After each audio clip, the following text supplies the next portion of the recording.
Leo was just 31 years old when Katie Summers struck and killed him in a busy Kennewick intersection. The court has reviewed the affidavit of probable cause with regards to vehicular homicide and hit and run attended with injury or death. And the court, in reviewing the affidavit of probable cause, has found that from that there is probable cause to believe that you've committed that offense.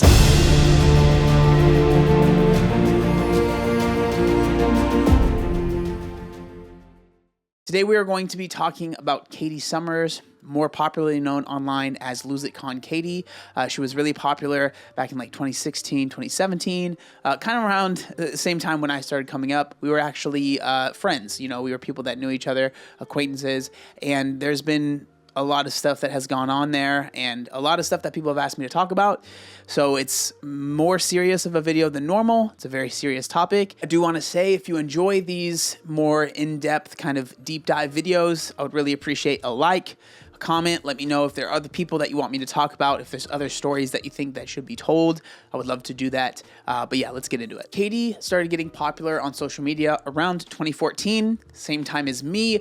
She lost 100 pounds, close to 100 pounds after she had a pretty volatile pregnancy where she wasn't really able to move around a lot. She lost the weight, and then that's when her social media following kind of started growing. After it clicked for me, I lost all the weight.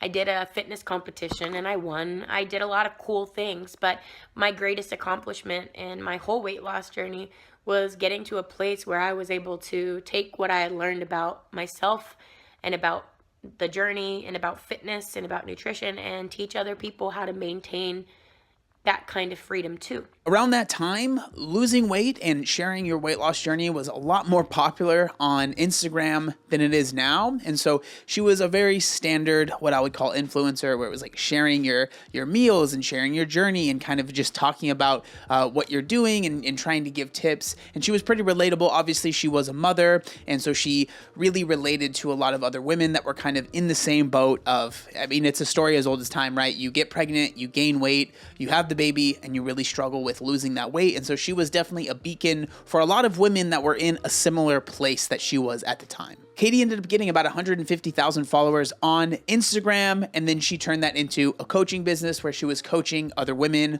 on how to lose weight, a story that we've all heard before. With Katie, there was obviously all that positivity that I brought up, but there was also always this kind of blanket of negativity as well. There would be blog posts about her, maybe filming while she's driving with her kids in the car, or people claiming that she's doing drugs or that she's drinking too much. There was always this kind of blanket of negativity that seemed to follow her around when she was on social media. Around this time, Katie ended up meeting this man named Johnny Straws. Now, Johnny Straws is someone that I've actually had on my channel in the past. The biggest hurdle that we overcome in weight loss transformations is taking that negative look at ourselves from the get-go.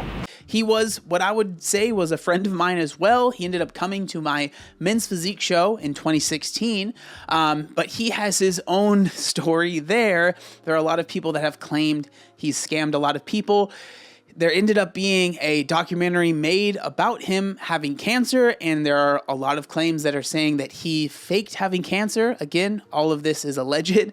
And so he has his own kind of, there's his own whole story there. So if you want me to make a deep dive on that, I would be happy to. But again, they were together. And then again, when they got together, the negativity and the accusations and people making blog posts and people talking about this stuff, it just grew tenfold. When Johnny and Katie started dating, that is when Katie really kind of ramped up her coaching business, selling plans, like $300 plans.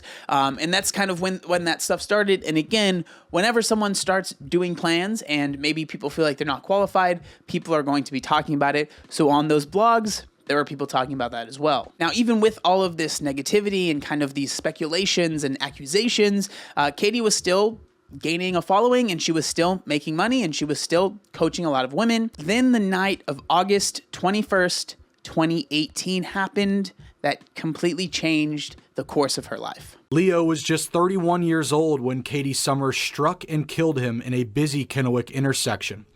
She then drove away and... According to reports, Katie went to a sushi restaurant and there were videos of her consuming alcohol at this restaurant. She then decided to get in her car and drive from the sushi restaurant. She took a left at an intersection and actually struck a man on a moped in the middle of the road. And now, according to police reports, allegedly, she stopped for a second, checked if the man was alive, and then fled the scene. Not very far away, but she left the scene. And then a few hours later, I think, or not long after, she was found in a parking lot kind of close to where the accident took place. According to police reports, Katie stopped and she called her boyfriend, or Johnny, at the time, instead of calling the police. Onlookers actually were the people that called the police and had them come to the scene. And sadly, the man that was hit by the car was pronounced dead at the scene of the crime. When the police actually caught up to Katie, they administered a breathalyzer, but this was 4 hours after the initial accident, and she tested just under the legal limit. But they also found a bag of marijuana that had business cards of Katie's, as well as a magazine that was addressed to her address, kind of close to the scene. So what people are saying is that it seems like she tried to get rid of the evidence. She was brought to jail that night and initially charged with vehicular homicide, hit and run, and driving under the influence. This here is an article from The Sun a few days after the initial accident that kind of goes over everything, so I wanted to read some of the stuff. So Instagram fitness model Katie Summers was drunk and high when she killed a dad in a hit and run incident, police have said. Witnesses claim Summers, 28, known as LoseItConKatie, briefly stopped to check if Leonel, 31, survived before fleeing the Washington scene. The mom of two admitted to police she called her boyfriend instead of the emergency services. CCTV footage shown in Benton County Superior Court filmed Summers making a reckless turn in her black Toyota on Tuesday night. In a bid to avoid crashing into a parked car, she made another sharp turn before colliding into Burrietta on his moped, throwing him off his bike. Summers stopped her car further along the street where she got out and drove off as police arrived. Burrietta died at the scene despite paramedics' best efforts. Another video shown in the court showed her park at a nearby petrol station where she threw a white plastic bag into a bin. Cops later found the bag with empty marijuana products, NBC reported. Yesterday, she was charged with vehicular homicide while driving under the influence and hit and run.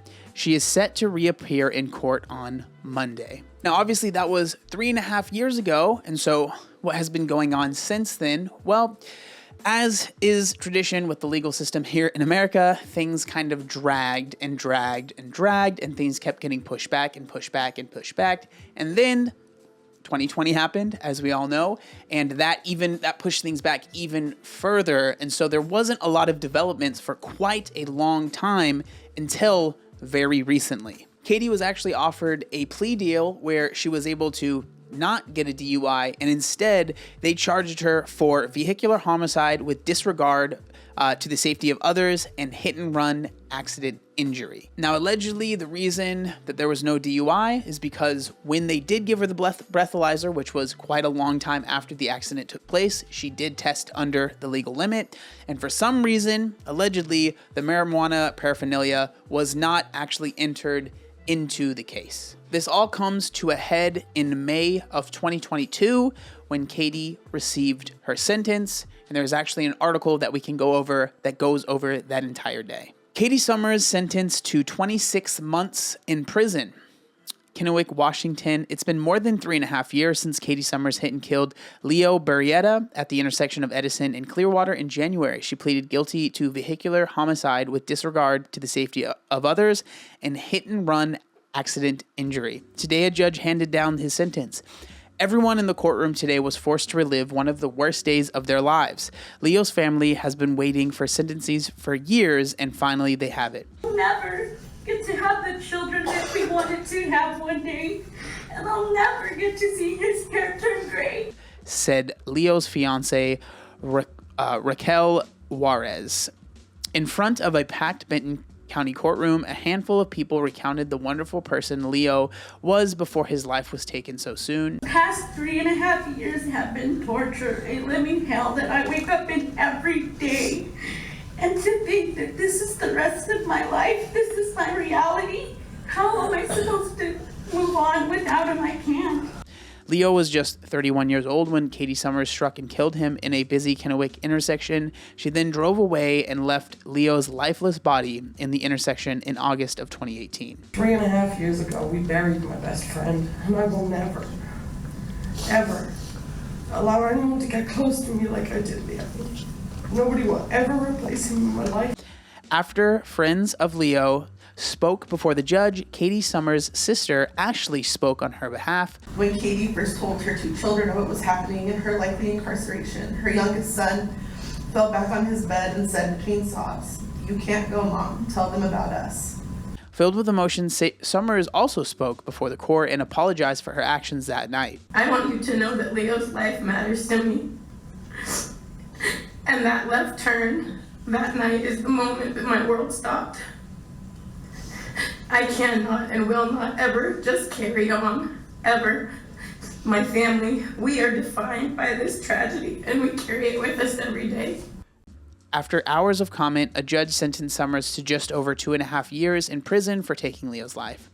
Immediately following the sentencing announcement, Leo's family spoke with Action News to see if they received the closure they were seeking for the last 4 years. Can't really say she got what she deserved. She really didn't get what she deserved. Justice was done as best as it could be, not to the full extent. I think the judge was fair and he did the best he could under the circumstances. And under the heart-wrenching circumstances, a poem written by Raquel's young niece about purple butterflies touched everyone very deeply. Look out for purple butterflies, said Leo long ago. For when I've come and gone, you'll see them everywhere you go.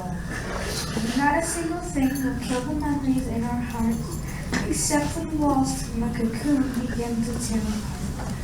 Now his niece is here in justice, with this poem in her hand. With her and all of her family, for Leo's life we stand. So next time you look up into a purple twilight sky, take a closer look and you'll see something fluttering by. Katie's sentence will commence immediately, and it is up to the Department of Corrections to determine how much time she will actually spend in prison. So at the end of the day, Katie was sentenced to basically 2.5 years in prison. Who knows how long she will actually serve? I think this is really rough. I definitely think that the punishment doesn't fit the crime. It's a very, very, very sad thing that happened, you know? Drinking and driving is disgusting. I think driving under the influence at all is disgusting. You are putting yourself above everyone else that's on the road. And I feel very bad for Leo's family because I feel like, again, the punishment doesn't match the crime. With Katie, it's clear, a lot of the blogs talked about it even before this happened. It seemed that there were kind of a lot of skeletons in the closet. And I think that's something a lot of people think when you lose weight and you get some sort of following that you've solved everything and you have no issues. It's clear that Katie was battling some stuff and she made some very, very, very stupid decisions that night, which led to someone losing their life and, you know, her kids losing their mom for 2.5 years and probably even more. I mean, this psychological damage is not something that's going to go away right away. This is another one of those things where I think a lot of people, they will see influencers or people with a lot of followers and they think they have it all together. But I'm telling you, man, people that have a lot of followers are just regular people that have a lot of followers that make very, very, very stupid decisions. And this is, I mean, pretty much the stupidest thing that she could have done. Like I said at the beginning, I knew Katie. We used to talk pretty frequently. So when all of this stuff happened, again, we hadn't talked for quite a while when it first happened, but still it was pretty crazy to hear. And knowing that this is all true and all of these things took place and knowing someone that you know took someone's life is very, very strange. But it is what it is. And I think that this, again, hopefully everyone watching this video knows, don't drink and drive. It's not cool. But that is the story of Katie Summers and the incident that completely changed her life and, showed that influencers can absolutely be idiots. I mean, I feel like most of the time influencers are idiots more than they're not. But, you know, it truly is a very, very, very, very sad story. Sadly, something that happens more often than it should. And, hopefully, you know, she learned her lesson and this obviously hopefully never happens again.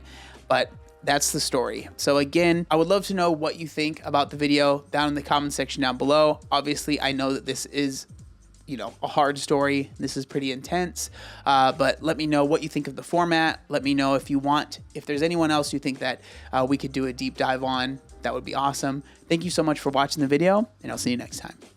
Peace.